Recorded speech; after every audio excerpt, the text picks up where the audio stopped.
match because I predict these things. Mike Davis takes on Mitch Ramirez this Saturday at UFC Fight Night Nashville, Tennessee. And this is a good fight. You know, Mike Davis, I've been really high on Mike Davis. Unfortunately, he had a pretty lackluster performance in his last fight against Fares Ziam. But again, Fares Ziam, very good fighter, very well-rounded, finishing potential on the feet, long, rangy guy, decent grappling. I can excuse that loss. Ziam's on a 5-fight winning streak now. Only lost to Terrence McKinney and Don Madge in the UFC, and is 17-4. You know, so a very accomplished MMA fighter. Mike Davis, you know, he's one of those guys at a Tiger Muay Thai. He was on one of the scholarship winners where they kind of put you up and let you train there for a year, all expenses paid. And he's just very well-rounded, very good striker. Grew up wrestling, so has a very strong wrestling base. Very good on the feet, and shown really good grappling and wrestling lately. You know, grew up wrestling, did a really good job wrestling in the Borshchev fight to get a decision win. Very strong, athletic, explosive. 32 years old, so still in his prime. 6 foot with a 72.5-inch reach, taking on Mitch Ramirez, who's also 32. 5'11" with a 71-inch reach, so he's going to be an inch taller, have a 1.5-inch reach advantage. I think he's going to have the experience advantage over Mitch Ramirez, so I think he gets this one done. You know, Mike Davis, I was so unimpressed and disappointed in his last fight.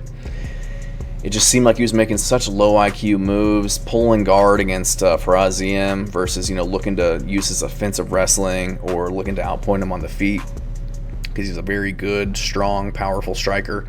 But it turns out that he was injured in that fight, and he didn't want to pull out. He wanted to put on a show for the fans, so he kind of went in there and did what he could, and maybe thought that he could pull guard, sweep, look for submissions against Fares Ziam, who's more of a striker. But healthy Mike Davis is a dangerous Mike Davis, and going in there against Mitch Ramirez, who is very good. You know, he's big, he's strong, fights out of Syndicate MMA, so a good gym, but I just don't think he's the level of Mike Davis on the feet, on the ground, anywhere really. You know, he took the fight against Thiago Moises. I think he took it on short notice, but he was TKO'd by leg kicks in that one. And, you know, losing to Thiago Moises like that, just in hindsight, isn't a great look. Before that, had a win in LFA, and then before that, lost to Carlos Prates on the Contender Series, which isn't, you know, not going to hold that against him. Carlos Prates is an absolute savage. So only losing to Carlos Prates and Thiago Moises on short notice, not bad at all. I think he's very skilled. I just don't think he's as skilled as Mike Davis. I think Mike Davis is going to be better on the feet.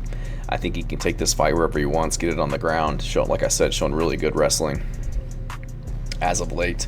Does have submissions as well, can ground and pound, TKO you, can knock you out on the feet. So I just think Mike Davis, I think he's the more athletic guy, the more well-rounded, has more finishing potential. I think that he can win this fight wherever it goes, and really just kind of dictate where this fight takes place. So I'm going to go with Mike Davis to get this one done, to come into this one healthy, and really show us what he can do. Had a really good win over Mason Jones, who I think is elite.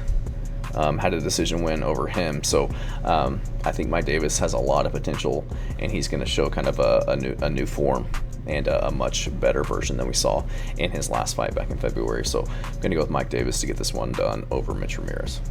Thanks.